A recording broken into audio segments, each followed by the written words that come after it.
और आइए शुरू करते हैं न्यूज पथ पर सफर और सबसे पहले आपको दिखाते हैं ऐसी तस्वीरें जिनका जिक्र सरे रहा है। ये तस्वीरें सुर्खियों में भी है और सोशल मीडिया पर भी है। इनसे आपका बाखबर होना बेहद जरूरी है क्योंकि चौराहे पर इन्हीं की चर्चा है।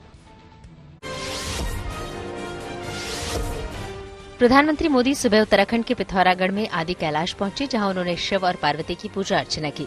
प्रधानमंत्री मोदी ने वहां पार्वती सरोवर में कुछ समय बिताया और आराधना की। पीएम आदि कैलाश की यात्रा करने वाले पहले भारतीय प्रधानमंत्री हैं।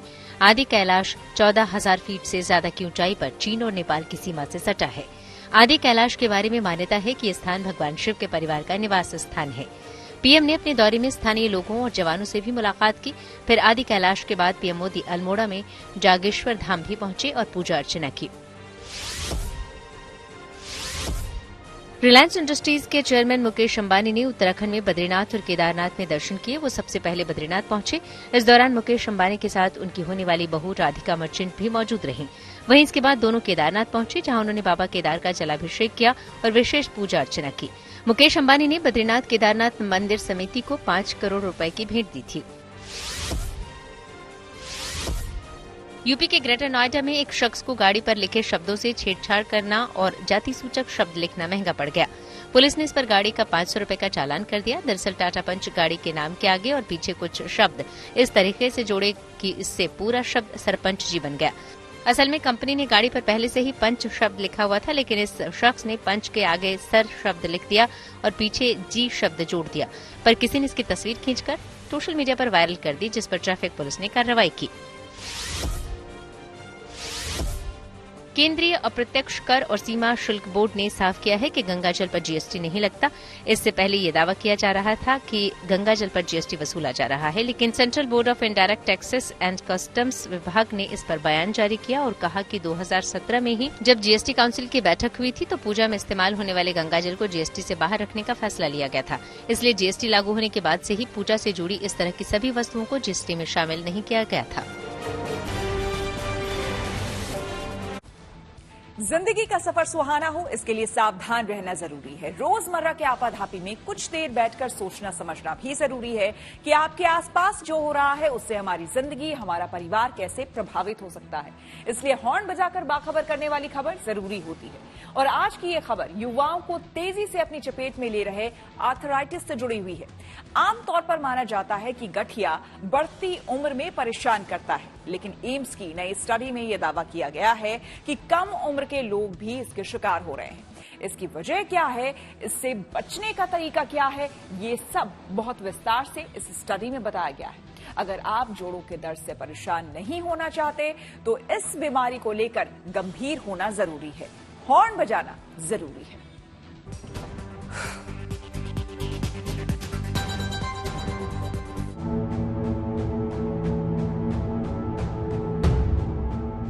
दर्द ऐसा कि बर्दाश्त ना हो, न चलने दे न बैठने दे, और मुश्किल ये कि कोई स्थायी इलाज भी नहीं। आमतौर पर लोग मानते हैं कि आर्थराइटिस यानी गठिया एक ऐसी बीमारी है जो बुजुर्गों को होती है, यानी बुढ़ापे में परेशान करती है। लेकिन इस सोच को बदल दीजिए, क्योंकि अब इस बीमारी के शिकार कम उम्र के लोग भी हो रहे हैं। और एम्स की स्टडी में दावा किया गया है कि लाइफस्टाइल और खानपान की वजह से भारत में आर्थराइटिस के मरीजों की संख्या बहुत तेजी से बढ़ रही है। सामान्य लगने वाली ये बीमारी एक बड़ी चुनौती बनकर उभर रही है। इसलिए जरूरी है कि इसे लेकर सावधानी वाला हॉर्न बजाया जाए।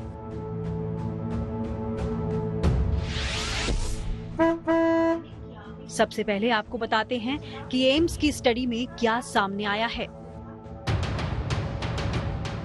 इसके मुताबिक आर्थराइटिस की समस्या सिर्फ बुजुर्गों को ही नहीं बल्कि युवाओं को भी हो रही है। इसकी वजह खराब लाइफस्टाइल और असंतुलित भोजन है।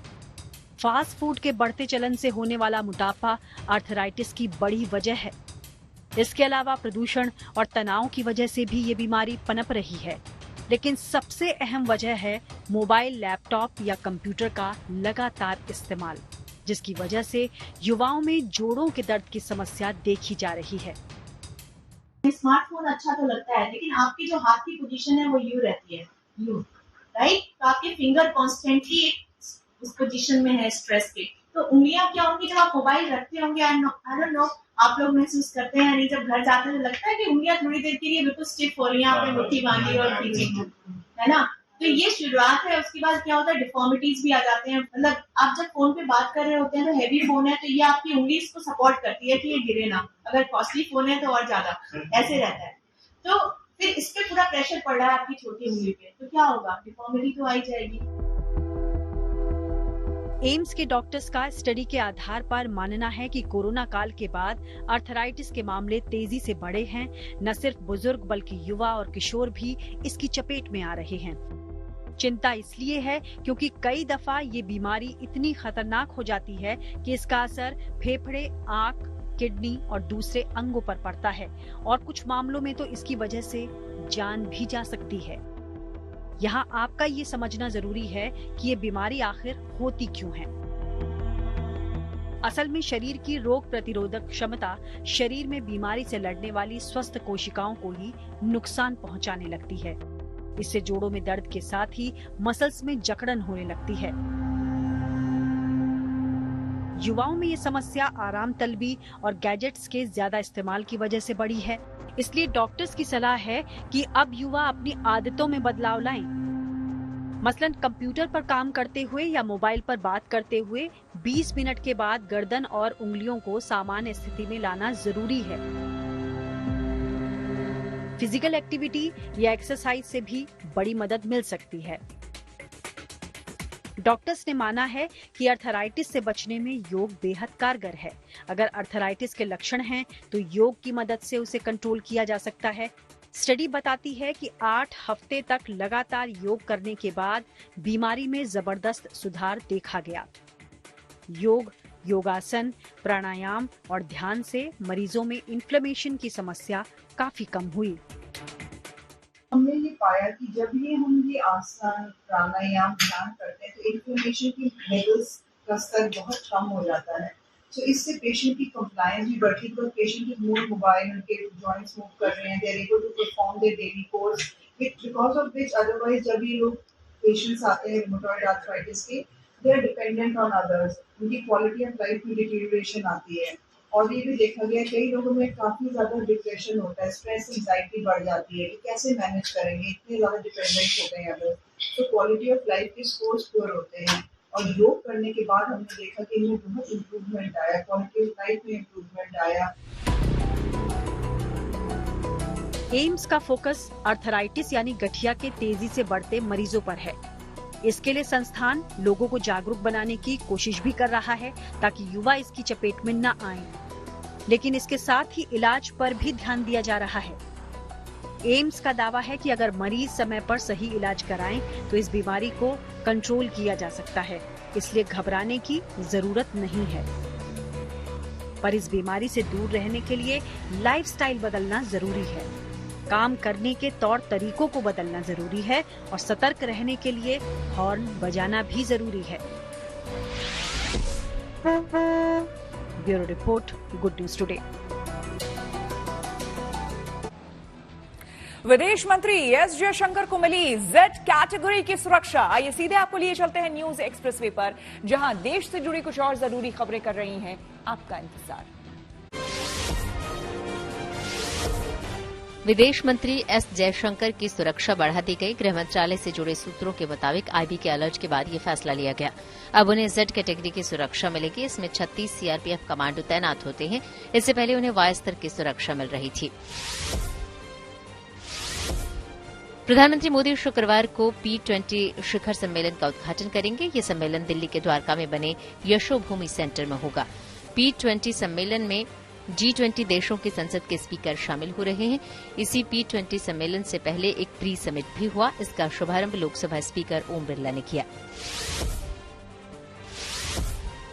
खालिस्तान मामले पर घिरी कनाडा सरकार का एक और चौंकाने वाला रुख सामने आया। दरअसल संभावना है कि उसकी तरफ से P20 शिखर सम्मेलन में कोई हिस्सा नहीं लेगा, क्योंकि अब तक उसकी ओर से कोई भी प्रतिनिधि दिल्ली नहीं भेजा गया। वो भी तब जबकि भारत पहले ही कनाडा समेत G20 के सभी देशों को न्योता भेज चुका था। बिहार में जेडीयू के पूर्व विधायक और पार्टी प्रदेश उपाध्यक्ष ललन पासवान ने पार्टी छोड़ दी। उन्होंने जेडीयू की प्राथमिक सदस्यता से इस्तीफा दे दिया। ललन पासवान ने आरजेडी के साथ गठबंधन करने और दलितों पर अत्याचार का आरोप लगाया। पंजाब में गिरफ्तार कांग्रेस विधायक सुखपाल सिंह खैरा की मुश्किल और बढ़ गई। अदालत ने उन्हें 2 दिनों की और पुलिस रिमांड में भेज दिया। पुलिस ने खैरा के खिलाफ कोर्ट में नए सबूत पेश किए। और अब रुक करते हैं प्रगति मार्ग का, जहां ऐसी खबरें हैं जो कि देश की तरक्की, प्रगति और लोगों की काबिलियत दिखाती है।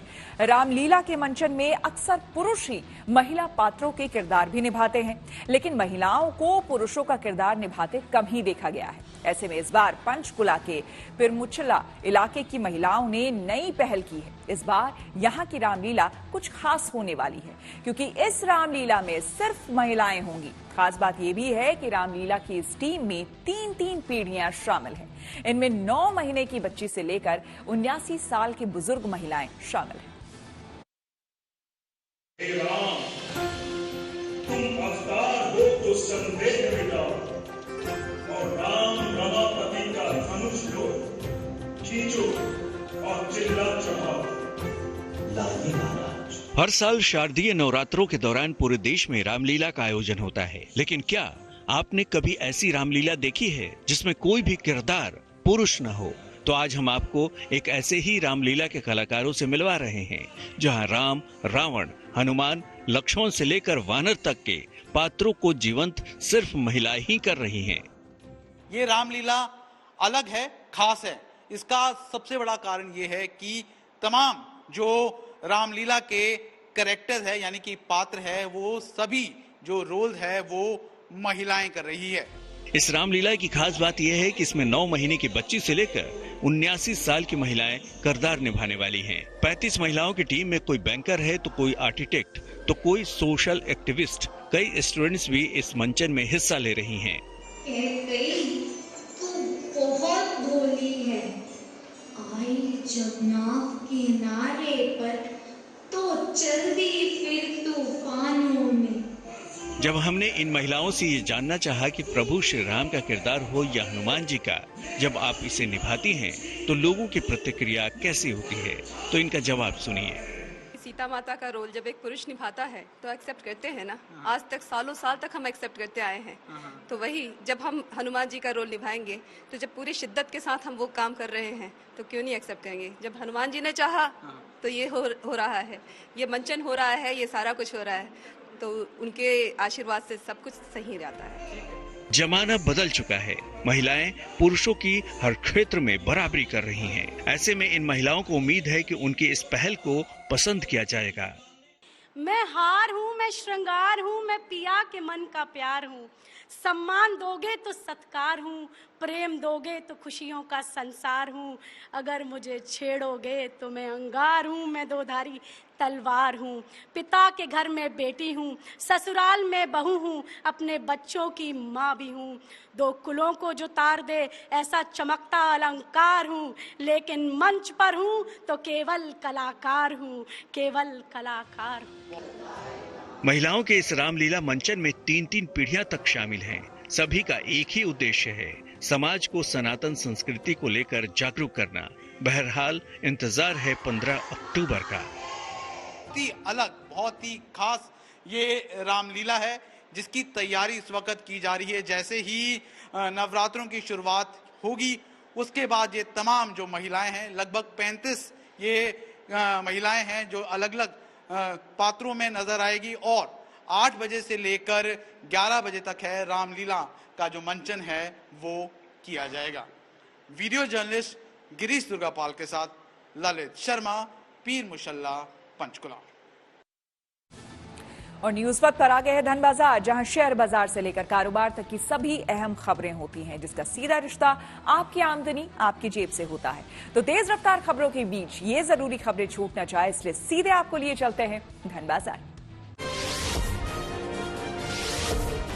2 दिन की तेजी के बाद शेयर बाजार में मामूली गिरावट आई। सेंसेक्स 65 अंक गिरकर 66,408 पर बंद हुआ। वहीं निफ्टी भी 17 अंक फिसला, ये 19,794 पर लुढ़क गया। सेंसेक्स के 16 शेयरों में तेजी और 14 में गिरावट रही।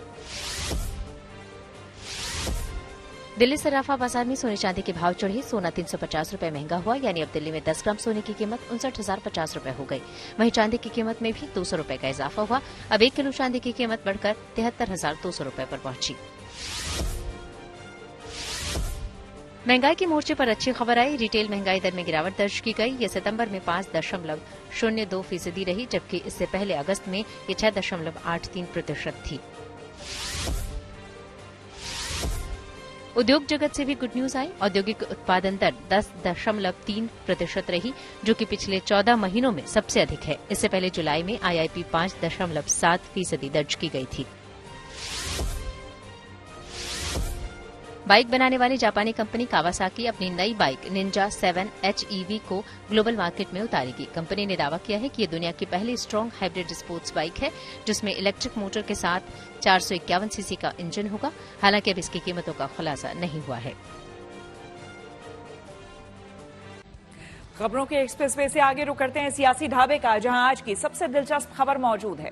मध्य प्रदेश में कांग्रेस ने भले ही उम्मीदवारों की लिस्ट जारी नहीं की है, लेकिन प्रचार जमकर हो रहा है। प्रियंका गांधी ने आज मंडला में रैली करके आदिवासी मतदाताओं के लिए वादों की झड़ी लगा दी। लेकिन इस बीच प्रतिबंधित PFI पर दिग्विजय सिंह के बयान से कांग्रेस फंस गई। हालांकि प्रियंका का फोकस आदिवासी और OBC मतदाताओं पर रहा, लेकिन बीजेपी ने सवाल पूछा कि आतंकवाद पर कांग्रेस का स्टैंड क्या है। इंदिरा जी मेरी दादी तो थी कि मैं उनकी पोती हूँ, मेरी शक्ल थोड़ी बहुत उनसे मिलती जुलती है, तो मुझे देखने के लिए आप आए हैं, मैं जानती हूँ। चुनाव के मैदान में भांति भांति के वादे हैं, जीत के अपने अपने दावे हैं, लेकिन मध्य प्रदेश में कमल फिर खिलेगा या कांग्रेस सत्ता पर काबिज होगी, ये काफी हद तक इस बात से तय होगा कि आदिवासी मतदाता किसका साथ देंगे। इसलिए आदिवासी बहुल इलाके पर राहुल का भी फोकस है और प्रियंका का भी। मंडला में नए वादों के साथ प्रियंका ने आदिवासी कार्ड चला। आप सोचिए, हर जगह भ्रष्टाचार कर रहे हैं। आपकी महिलाएं जाके तेंदुपत्ता रोज उसका काम करती हैं, उसको चुनने का काम करती हैं, सुबह से शाम तक काम करती हैं, रात को घर आती हैं और बोनस में ये भ्रष्टाचार करते हैं, पैसे ये बनाते हैं। आपको सही दाम नहीं मिलता। आपको मालूम है कि छत्तीसगढ़ में 4,000 रुपए मिलता है तेंदुपत्ता का दाम। कांग्रेस सरकार में जो ये पढ़ो और पढ़ाओ योजना है, इसके तहत कक्षा 1 से कक्षा 8 तक 500 रुपए हर महीने मिलेंगे। 9 से 10 तक हर बच्चे को हर महीने 1,000 रुपए मिलेंगे और 11 से 12 कक्षा में हर बच्चे को 1,500 रुपए हर महीने मिलेंगे। मध्य प्रदेश में आदिवासी वोटर्स क्यों अहम हैं, इसे आंकड़े से समझिए। कुल 230 सीटों में 47 सीटें आदिवासियों के लिए आरक्षित है। इसके अलावा 84 सीटों पर आदिवासी मतदाता असर रखते हैं। मंडला की आदिवासी बहुल 3 विधानसभा सीटों पर पिछले कई चुनाव में कांग्रेस और बीजेपी में कड़ी टक्कर रही है। इसलिए प्रियंका गांधी ने यहां रैली करके कांग्रेस को मजबूत करने की कोशिश की। आदिवासियों के सम्मान का सवाल उठाया। शिवराज सरकार में महिलाओं पर अत्याचार का आरोप लगाया। हालांकि मुख्यमंत्री पहले ही तीखे सवालों के साथ तैयार थे। प्रदेश में सबसे ज्यादा बच्चियों को यहीं पे मध्य प्रदेश में यहीं पे गायब हो रही हैं। सबसे ज्यादा बच्चियां, 1.5 लाख बच्चियां और महिलाएं गायब हो गई हैं इनके राज्य में। हर रोज 17 बलात्कार होते हैं। आप सोचिए बहनें, हर रोज जब आपकी बच्चियां बाहर निकलती हैं, आपको डर लगता होगा कि आएंगी वापस कि नहीं, या कुछ हो तो नहीं जाएगा। और प्रियंका जी आई हैं तो फिर झूठ परोसेंगी। कर्जा माफी का झूठ पिछली बार बोला गया था 10 दिन में माफ। बेरोजगारी भत्ता देंगे का झूठ, समर्थन मूल्य पर बोनस देंगे का झूठ। कितने झूठ आखिर? ये झूठ की गारंटी देने आ रही है क्या? मध्य प्रदेश में कांग्रेस ओबीसी और आदिवासी मतदाताओं पर डोरे डाल रही है, इसलिए जोर देकर जाति जनगणना का वादा किया जा रहा है। कांग्रेस और कमलनाथ की पूरी कोशिश है कि हिंदुत्व के मुद्दे पर बीजेपी को हमला करने का मौका न मिले, लेकिन दिग्विजय सिंह के एक बयान ने मामला फंसा दिया। दिग्गी राजा ने प्रतिबंधित पीएफआई पर हुई छापेमारी पर सवालिया निशान लगाया, तो शिवराज ने कांग्रेस की राजनीति पर ही सवाल उठा दिया। यदि पीएफआई के ऊपर कोई इस प्रकार का आरोप है तो 10 छापेमारी हमें आपत्ति नहीं है, लेकिन देखने में आ रहा है कि जितने भी इन्होंने छापामारी की है 97% पे वो झूठे पाए गए। पीएफआई टेरर फंडिंग करती है,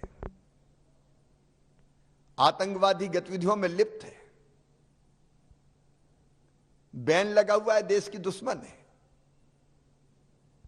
और उस पर कार्रवाई अगर होती है तो दिग्विजय सिंह विरोध करते हैं। क्या यही कांग्रेस का स्टैंड है? मध्य प्रदेश के चुनाव में कांग्रेस जोखिम उठाना नहीं चाहती, लिहाजा दिग्गी राजा ने तुरंत ट्वीट करके सफाई दी कि वो सांप्रदायिकता भड़काने वाले संगठन पीएफआई का समर्थन नहीं करते। लिखा कि मैं धर्म के नाम से सांप्रदायिकता फैलाने वाले व्यक्ति संगठन के खिलाफ हूँ और सदैव रहूंगा। फिर भी आसार है कि बीजेपी दिग्विजय सिंह के बयान को चुनावी रैलियों में उठाएगी। मध्य प्रदेश में कांग्रेस खुलकर ओबीसी और आदिवासी कार्ड खेल रही है। मुमकिन है कि इसके कार्ड में बीजेपी हिंदुत्व को मुद्दा बनाए। Bureau report, good news today. News पथ के सफर में अब सोशल अड्डा पर थोड़ा सा रुकते हैं और आज के मुद्दे पर लोगों की राय जानते हैं। आज का मुद्दा बिहार की शिक्षा व्यवस्था से जुड़ा है, जो आए दिन किसी न किसी वजह से सुर्खियों में रहती ही है। बिहार में हजारों टीचरों की भर्ती में हुआ कथित घोटाला पहले से बड़ा मुद्दा बना हुआ है। अब राज्य के सरकारी स्कूलों में ऐसे लाखों घोस्ट स्टूडेंट्स का पता चला है जो सिर्फ नाम के लिए रजिस्टर्ड है, लेकिन हकीकत में इन स्कूलों में पढ़ नहीं रहे। मामले से जुड़े अधिकारियों के मुताबिक पिछले कुछ महीनों में बिहार के सरकारी स्कूलों से 5,40,000 से ज्यादा छात्रों के नाम काट दिए गए हैं। ये वो छात्र हैं जो बिना कोई कारण बताए लंबे समय से स्कूल नहीं आ रहे थे। दरअसल इनकी जानकारी तब मिली जब शिक्षा विभाग ने स्कूलों में छात्रों के अटेंडेंस ठीक करने के लिए विशेष अभियान चलाया।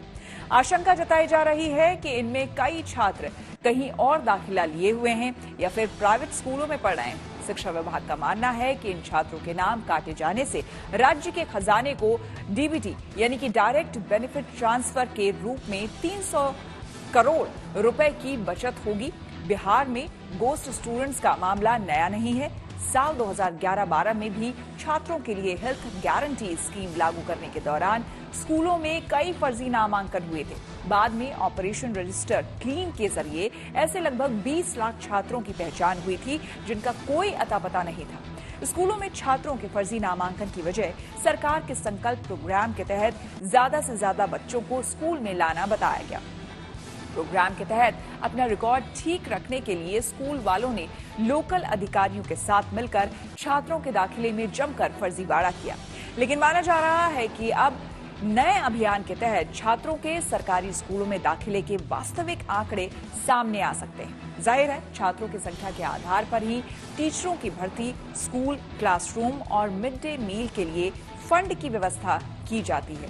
अगर छात्रों के आंकड़े बढ़ा चढ़ाकर दिखाए जाएंगे तो इसका सीधा असर उन जरूरतमंद छात्रों पर पड़ेगा जिनके लिए सरकार योजनाएं चलाती है। इस मुद्दे पर हमने पटना के कुछ लोगों से बात की और उनकी राय जानी।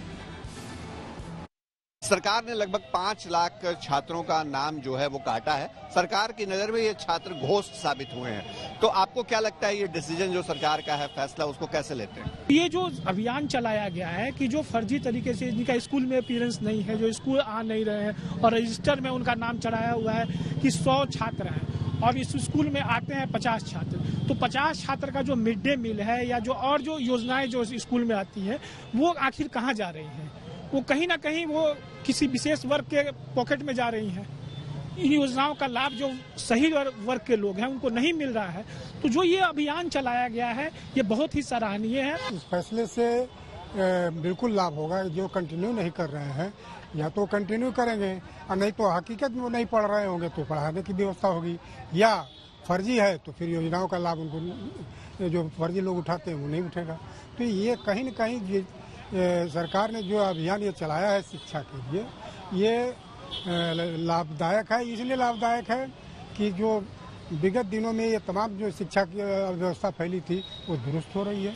यह मैं मानता हूँ कि बिल्कुल सही है। मिली भगत भी होता है, जैसे में भोजन का जो उनकी राशि आती है उसमें गबन होता है, और ये सरकार का पहल बहुत ही अच्छा रहा। थोड़ा सा लेट आया है, अगर इन फ्यूचर पहले होता तो जितने राशि बचेगी हमारे प्रदेश के विकास के योजनाओं में, इंफ्रास्ट्रक्चर के बिल्डिंगें हो गए और सारी योजनाओं का लाभ मिलता। ये सब फंड बचाएंगे तो स्कूलों का इंफ्रास्ट्रक्चर डेवलपमेंट पे ध्यान दे सकते हैं, और जो न्यू एजुकेशन पॉलिसीज है उसको जितना जल्दी इम्प्लीमेंट करेंगे तो उसके लिए काफ़ी अच्छा होगा।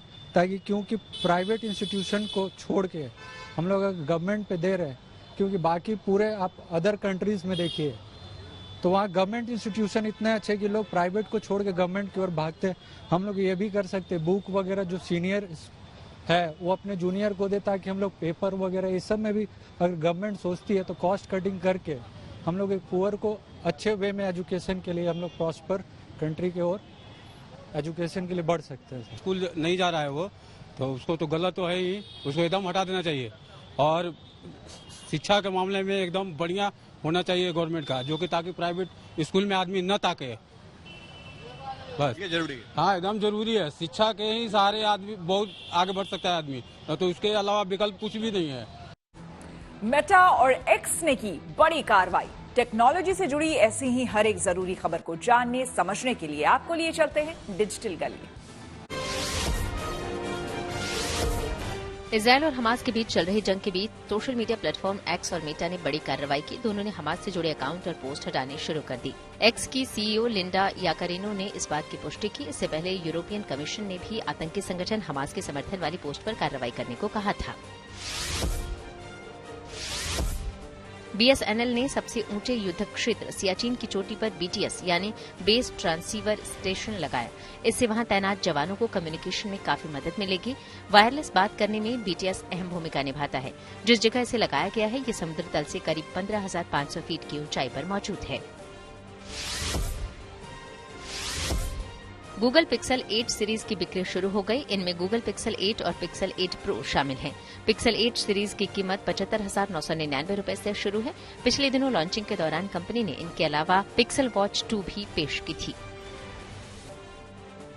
टीम इंडिया पहुंची अहमदाबाद। जी हां, खेल जगत से जुड़ी और खबरों को जानने के लिए आइए सीधे चलें खेल चक्कर। भारतीय क्रिकेट टीम वर्ल्ड कप के अपने तीसरे मैच के लिए अहमदाबाद पहुंच गई, जहां वो शनिवार को पाकिस्तान से भिड़ेगी। वैसे शुभमन गिल भी चेन्नई से अहमदाबाद पहुंच चुके हैं। उन्होंने भी अभ्यास किया। हालांकि अभी वो पाकिस्तान के खिलाफ मैच में खेलेंगे या नहीं, इस पर कोई फैसला नहीं हुआ है। शुभमन गिल के बाद अब कमेंटेटर हर्षा भोगले भी बीमार हैं। उन्हें डेंगू हुआ है। इसकी जानकारी खुद हर्षा ने सोशल मीडिया के जरिए दी। उन्होंने लिखा कि डेंगू से काफी कमजोरी आई है और इम्यूनिटी भी कम हो गई है। साथ ही उन्होंने उम्मीद जताई कि वो 19 अक्टूबर को भारत और बांग्लादेश के बीच होने वाले मैच से वापसी कर लेंगे। खबर है कि भारत पाकिस्तान मैच को लेकर अहमदाबाद में सभी होटल 90% बुक हो गए और अभी भी क्रिकेट प्रशंसकों का पहुंचना जारी है। कहा जा रहा है कि छोटे होटलों में भी 10,000 रुपए से कम में कमरे मिलना मुश्किल हो रहा है। लखनऊ के कुछ गायकों ने वर्ल्ड कप को लेकर एक गाना बनाया, जिसके जरिए टीम इंडिया को शुभकामनाएं दी गई। इसी के साथ न्यूज पथ में मेरे यानी श्वेता झा के साथ फिलहाल इतना ही। देश दुनिया की तमाम पॉजिटिव खबरों के लिए देखते रहिए गुड न्यूज टुडे।